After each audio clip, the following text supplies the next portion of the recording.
వచ్చినా కూడా 75 ఏళ్ల దరిద్రాన్ని ముగించడం. ఉమ్, కానీ ప్రజలకు అది అర్థమయ్యేలా చెప్పేవాళ్ళు లేడెవడు. ఉమ్, దాన్ని అపార్థమయ్యేలా మాట్లాడతాయి ప్రతిపక్షాలు. ఇప్పుడు రైతుల చట్టము అంతే, ఉమ్, ఇది అంతే. ఇప్పుడు ఐపీసీ మార్చేశారు, ఉమ్. అది త్వరలో ఇంప్లిమెంటేషన్లోకి రాబోతుంది. దాని మీద నెగిటివ్ ప్రచారమే ఉంది. ఈ క్యాబినెట్లో మరొక కీలక అంశం, అందులో కూడా చిన్న అనుమానం కూడా, వీళ్ళు మొదటి నుంచి కూడా గతంలో ఎన్నికలకు ముందు కూడా పింఛన్ల పంపిణీ అదే సచివాలయ ఉద్యోగులతో పంపిణీ చేయండి అని లెటర్ కూడా రాశారు వరలరామయ్య వీళ్ళందరూ సిఎస్కి అప్పుడు.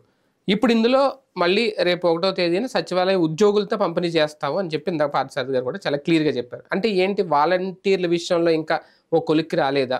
భవిష్యత్తులో ఇంక సచివాలయ ఉద్యోగులతోనే కంటిన్యూ చేసే ఆలోచన ఏమైనా చేస్తుందా? ఎలా చూడాలి దాన్ని? అంతే అనుకుంటున్నాను నేను. ఇప్పుడు వాలంటీర్ వ్యవస్థ అసలు కనీసం ఆలోచన లేదు, మాట్లాడినట్టు కూడా లేదు కదా. వాళ్ళేమో పాపం అడుగుతున్నారు, రాజీనామా చేసిన వాళ్ళు మళ్ళీ మమ్మల్ని తీసుకోండి అంటున్నారు. ఆ గొడవ నడుస్తుంది, కానీ దాని మీద ఎక్కడ క్లారిటీ ఇవ్వలేదు. ఉన్నోళ్ళ పరిస్థితి ఏంటో తెలియట్లేదు. వాలంటీర్ వ్యవస్థ ఉంచుతారా లేదా అన్నటువంటిది ఏం క్లారిటీ ఇవ్వాల, సైలెంట్ గా దాని మీద వెళ్ళిపోయింది. ఇప్పుడు ఇక సచివాలయ సిబ్బంది ఈ నెల అలవాటు పడింది అనుకోండి, ఇంకా అంతే. అప్పుడు ఇంకేంటంటే సచివాలయ సిబ్బంది దగ్గర నుంచి మనం ఇప్పటిదాకా ఆశించేటటువంటి వర్క్స్ అన్ని కూడా ఏంటి, మనకి ఇప్పుడు సిస్టమ్ నడిచింది ఇప్పటిదాకా.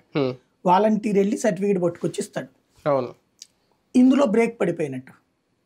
అప్పుడు మరి ఇదే జనం కోరుకున్నారు, దాన్ని ఎవడేం చేస్తాడు ఇప్పుడు?